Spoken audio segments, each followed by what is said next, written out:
I'm almost 37 weeks pregnant, so I'm prepping some meals for my freezer. Today I'm making taco casserole. First I started out by chopping up a green bell pepper. I didn't have jalapeno, but if I did, I would also chop up one or two of those to add. Then I'm also using this can of fire roasted corn and a can of green chilies.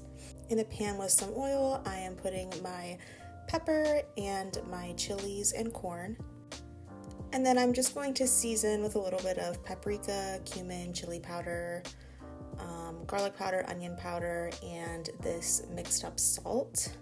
If you have ever tried this before, it's delicious. Then while that is cooking, I'm going to start on my ground beef. This is almost 2 pounds of ground beef. It's a little more than you need for this recipe, but we were having tacos for dinner, so I made a little bit extra. Then I mixed up my own taco seasoning. These are the measurements. Just keep in mind that is measurements for 2 pounds of ground beef.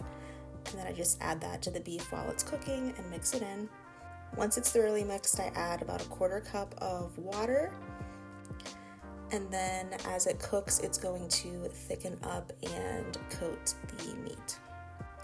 Then for the other layers of my casserole, I'm going to shred a block of sharp cheddar cheese, open up a can of red enchilada sauce. This is also a little more than you need. You could just use a regular size can for this.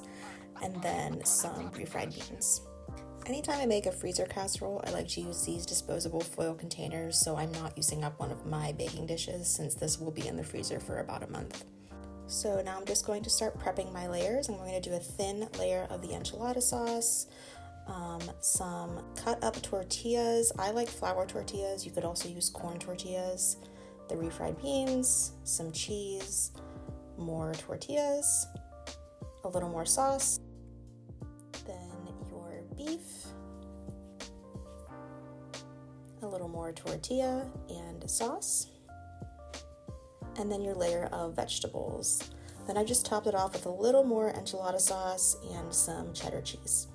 This will keep for up to a month in the freezer, so I just make sure to wrap it up really well and write the directions on it.